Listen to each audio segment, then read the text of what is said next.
1절부터 7절까지 말씀입니다.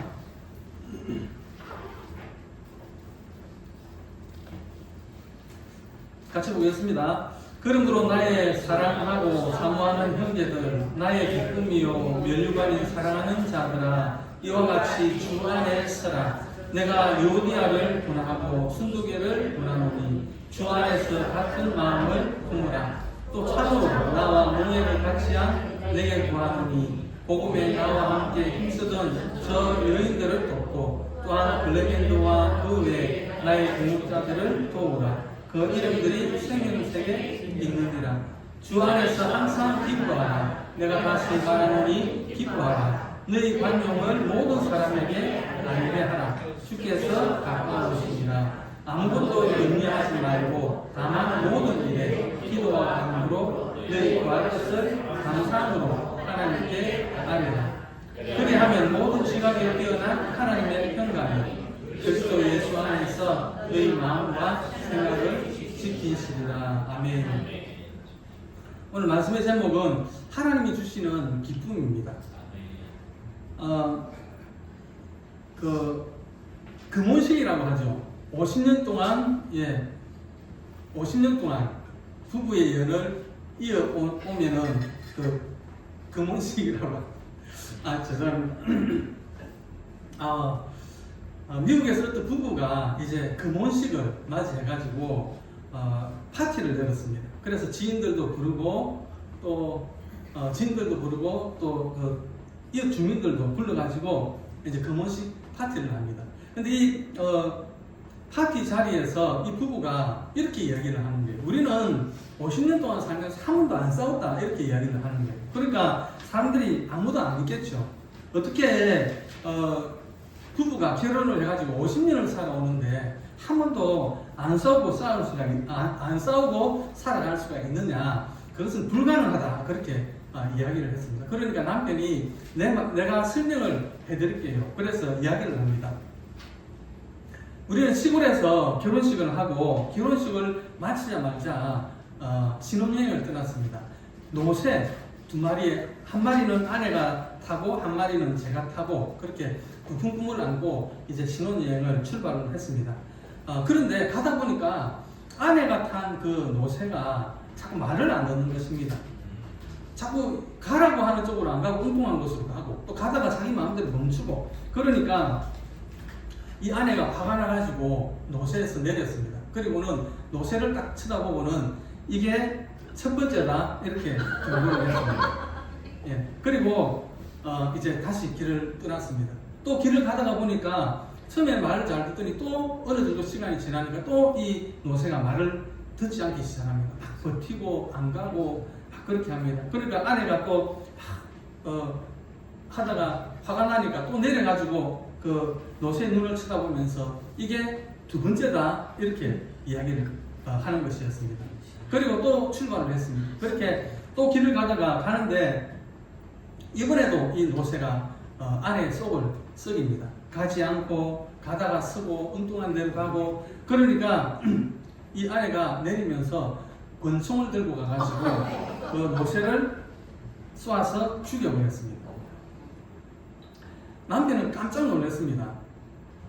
놀라기도 놀랐지만 기가 찼습니다.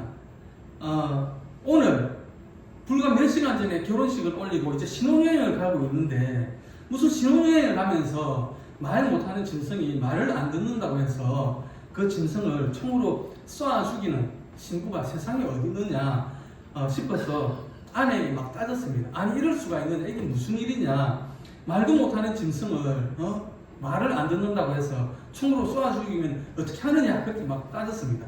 그러자 아내가 남편의 눈을 딱 쳐다보면서 이게 첫 번째입니다, 이렇게 이야기를 하고 있습니다. 그러니 남편이 더 이상 말을 할 수가 없었다고 합니다. 한 번 더 말을 잘못했다가는 총에 맞아 죽을 것 같아서 그때부터 조용히 살았다, 이렇게 이야기를 합니다. 정말로 이 남편이 그냥 두려움으로 그 50년을 살았을까요? 저는 그렇게 생각하지 않습니다. 물론 재미있게 하려고 하는 말도 있었겠지만 분명히 이 남편은 아내를 사랑하는 마음이 있었습니다. 행복했으니까 50년이라는 세월을 함께 살았다. 그렇게 저는 생각을 합니다. 여러분, 우리는 이 땅에서 한 번밖에 살지를 못합니다. 물론 우리에게는 천국의 영원한 삶이 보장되어져 있지만 그래도 이왕이면 이 땅 가운데 살면서도 웃으면서 행복하게 살았으면 좋겠습니다. 저도 한때는 웃을 일이 있어야 웃었고, 그리고 기뻐할 일이 있어야 기뻐했던 때가 있었습니다. 그런데 성경의 가르침은 그게 아니더라고요. 데살로니가전서 5장 16절부터 18절까지 말씀을 한번 보겠습니다. 항상 기뻐하라, 쉬지 말고 기도하라, 범사에 감사하라. 이것이 그리스도 예수 안에서 너희를 향하신 하나님의 뜻입니다. 하나님의 뜻은 땅끝까지 하나님의 복음이 증거되는 것입니다. 복음은 어떻게 증거가 됩니까? 물론 우리가 세상에 나와가지고 안 믿는 사람들 만나가지고 예수 믿으십시오 이렇게 전하는 것도 분명히 복음을 증거하는 거지만 꼭 말이 아니어도 우리가 기뻐하는 모습으로, 감사하는 모습으로도 예수를 전할 수 있는 것입니다.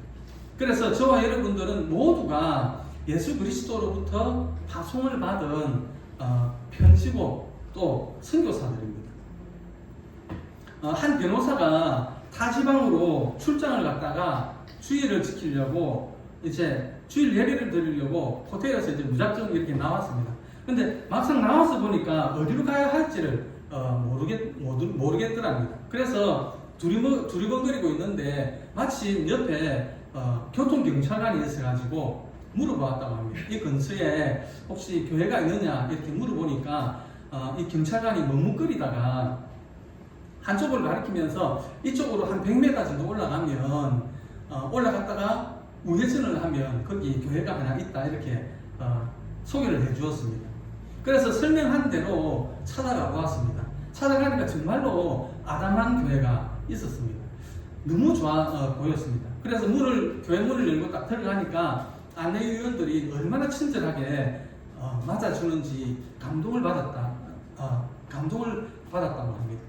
교인들의 얼굴에도 미소가 넘쳤고 얼굴이 밝았습니다. 그래서 기쁨으로 예배를 드리고 돌아오는데 오다 보니까 교회가 군데군데 이렇게 보이는 것입니다. 그래서 아니 가까운데도 교회가 있는데 왜 하필이면 저렇게 먼 곳에 교회를 소개해 주었을까 이렇게 생각을 하고 오는데 또 마침 그 경찰관이 그곳에 있더랍니다. 그래서 가서 물어보았습니다. 오다 보니까 교회가 몇 군데 이렇게 보이던데 가까운데도 교회가 있는데 왜 먼 곳에 교회를 소개해 주셨습니까? 혹시 이유라도 있습니까? 이렇게 물어보니까 나는 교회를 안 다녀서 어떤 교회가 좋은 교회인지를 잘 모르지만 내가 보니까 요 주위에 있는 교인들은 예배를 드리고 이렇게 나오는 모습을 보면 맑지가 않더라는 것이죠. 그런데 제가 소개를 해드린 그 교회 성도들은 보면은 예배를 드리고 나올 때 보면 얼굴이 아주 밝고 기쁨이 있었다라는 것입니다. 그래서 제가 생각해 볼 때 아마 그 교회가 좋은 교회다라고 생각이 들어서 선생님께 안내를 해드리게 되었습니다. 이렇게 이야기를 했다고 합니다. 여러분, 교회가 부흥하는 데는 여러 가지 이유가 있겠죠. 그런데 그 중에 빠질 수 없는 한 가지가 바로 성도들의 밝은 모습입니다. 교회 안에 기쁨이 있고요, 또 웃음이 있고 미소가 있으면 그 교회는 반드시 부흥하게 될 것입니다. 왜냐하면 그것이 하나님의 우리를 향하신 뜻이기 때문에 그렇습니다. 요즘은 건강에 대한 관심이 국민적으로 온 국민들이 건강에 대한 관심이 굉장히 높지요. 그래서 웃음이 우리에게 우리 인체에 미치는 영향이 크다는 것을 모든 사람들이 다 알고 있습니다. 우리가 한 번 웃을 때마다 뇌의 보상 시스템이 작동을 해가지고 도파민이라고 하는 신경전달 물질이 이렇게 분비가 된다고 합니다. 이 도파민이라고 하는 물질은 행복감을 느끼게 해주는 물질이랍니다. 쾌감을 느끼는 물질. 그래서 많이 웃으면 마음이 편안해지고 좋아진다는 것이죠. 또한 웃으면 면역 체계를 강화하는 데 도움을 준다고 합니다. 연구에 따르면 자주 웃는 사람들은 면역력이 더 강해진다고 합니다. 웃음이 신체 내의 그 염증들을 감축시키고 면역세포의 활성화를 돕기 때문에 그렇다고 합니다. 우리 잠언서 17장 22절 한번 보겠습니다. 잠언서 17장 22절. 마음의 즐거움은 양약이라도 심령의 근심은 뼈를 마르게 하느니라. 여기서 말씀하시는 양약은 좋은 약이라는 말이죠. 좋은 약이라는 말입니다. 여러분, 마음이 즐거우면 병에 걸리지 않는다고 합니다. 기뻐하는 심령 속에는 병을 이길 수 있는 힘이 형성되기 때문에 그렇습니다. 그러나 마음의 근심은 뼈를 마르게 합니다. 뼈를 마르게 한다는 것은 여러 가지 질병이 찾아온다는 것이죠. 연세대학교 세브란스 병원의 신경외과 외래부 교수가 이런 말을 했습니다. 환자들 중에는 90%의 통증을 치료를 하고 10%밖에 통증이 남지 않았는데도 그 10%밖에 남지 않은 통증 때문에 죽겠다라고 하는 사람들이 있다고 합니다. 반면에 10%만 통증이 치료가 됐어요. 아직 치료해야 될 건 90%가 남아 있습니다. 그럼에도 불구하고 이 10%, 치료된 이 10%의 희망을 가지고 기뻐하면서 살아가는 사람들이 있다는 것이죠. 왜 어떤 사람은 90%가 나았는데 못 살겠다 하고, 어떤 사람은 이제 겨우 10% 나았는데 살겠다, 기쁘다, 행복하다라고 하는 것입니까? 바로 생각의 차이일 것입니다. 어떤 사람이 버스를 타고 가다가 교통사고가 났습니다. 그런데 팔이 부러져 버렸습니다. 팔이 부러졌는데 보니까 같이 타고 있었던 사람들이 다 죽어버렸습니다. 그러면 대부분의 사람들은 그 상황을 아이고 다행이다 이렇게 생각을 합니다. 그런데 나는 팔이 부러졌는데 타고 있던 사람들은 다 멀쩡하다. 그러면 자기 자신이 불행하다 이렇게 생각을 한다는 것이죠. 오래전에 오프라 윈프리라고 하는 방송 진행자가 아주 이렇게 조명되었던 적이 있었습니다. 이분이 자기 자서전에서 자기를 어떻게 소개를 했냐 그러면 이렇게 소개를 했습니다. 나는 흑인 여성이다. 나는 뚱뚱해서 몸무게가 100kg가 넘는다. 나는 이혼 경력을 가지고 있다. 나는 10대에 이미 마약을 복용을 한 경험이 있다. 나는 10대에 사생활을 낳았다.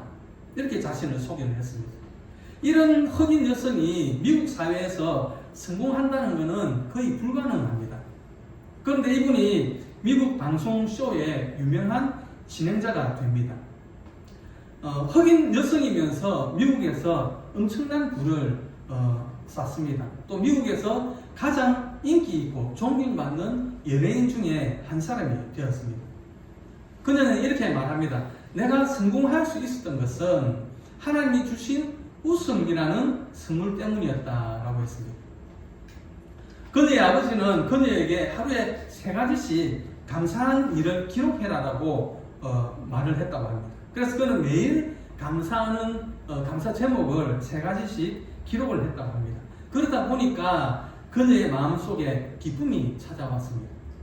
행복이 찾아왔습니다. 그녀는 웃는 사람이 되었습니다.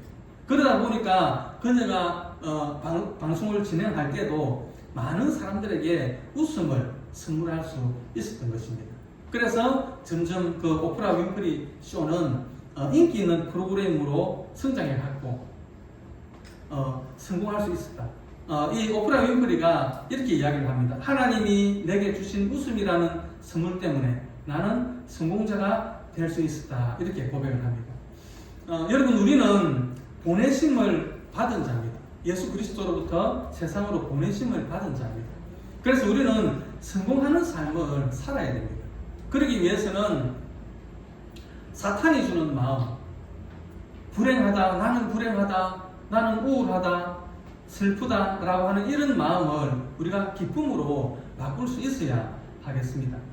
사탄에게 져서 사탄이 던져주는 그 마음에 눌려 사는 것이 아니고, 우리가 나사렛 예수 그리스도의 이름으로 사탄아 떠나가라, 우리가 물리치고 우리가 항상 기뻐할 수 있는 마음을 가질 수 있어야 되겠습니다. 우리 기독교는 기쁨의 종교입니다. 축제의 종교입니다. 예수께서 우리를 위해서 이 땅에 오셨고 십자가에서 피 흘려 죽으시고 3일 만에 다시 살아나셔서 부활의 첫 열매가 되셨다는 것은 우리의 미래의 모습을 보여주는 것이기 때문에 우리에게는 엄청난 행복이고 축복입니다. 그것만 생각을 해도 너무 감사한 것입니다. 그런데 슬퍼할 일이 어디 있습니까? 우울할 시간이 어디 있습니까? 인생을 즐겨야 합니다. 노래하고 찬양하고 기뻐하고 행복해 해야 합니다. 빌립보서 4장 4절 말씀 같이 보겠습니다. 주 안에서 항상 기뻐하라. 내가 다시 말하노니 기뻐하라. 사도 바울이 그 삶에 무거운 짐을 지고 지쳐있는 그 빌립보 성도들에게 항상 기뻐하라고 말씀을 합니다. 내가 다시 말하노니 기뻐하라고 재차 강조하고 있습니다. 빌립보서 2장 17절 18절 말씀입니다. 만일 너희 믿음의 재물과 섬김 위에 내가 나를 전제로 드릴지라도 나는 기뻐하고 너희 무리와 함께 기뻐하리니 이와 같이 너희도 기뻐하고 나와 함께 기뻐하라. 사도 바울은 빌립보 교회 그 교인들의 믿음을 위한 일이라면 자기가 재물이 되어도 좋다라고 고백을 합니다. 재물이 되어도 기뻐한다라고 고백을 하고 있습니다. 사도 바울 속에 있는 이 기쁨은 요한복음 15장에서 말씀하고 있는 예수 안에, 예수의 사랑 안에 거하는 기쁨입니다. 이 기쁨이 바울 안에 있었고 오늘 저와 여러분 안에도 있습니다. 이 기쁨을 잊어버리지 마십시오. 이 기쁨을 빼앗기지 마십시오. 요한복음 15장 11절 우리 같이 보겠습니다. 내가 이것을 너희에게 이름은 내 기쁨이 너희 안에 있어 너희 기쁨을 충만하게 하려 함이라. 이 기쁨이 예수 그리스도의 사랑 안에 거하는 이 기쁨이 한 주간 내내 저와 여러분들의 심령 속에 가득하시기를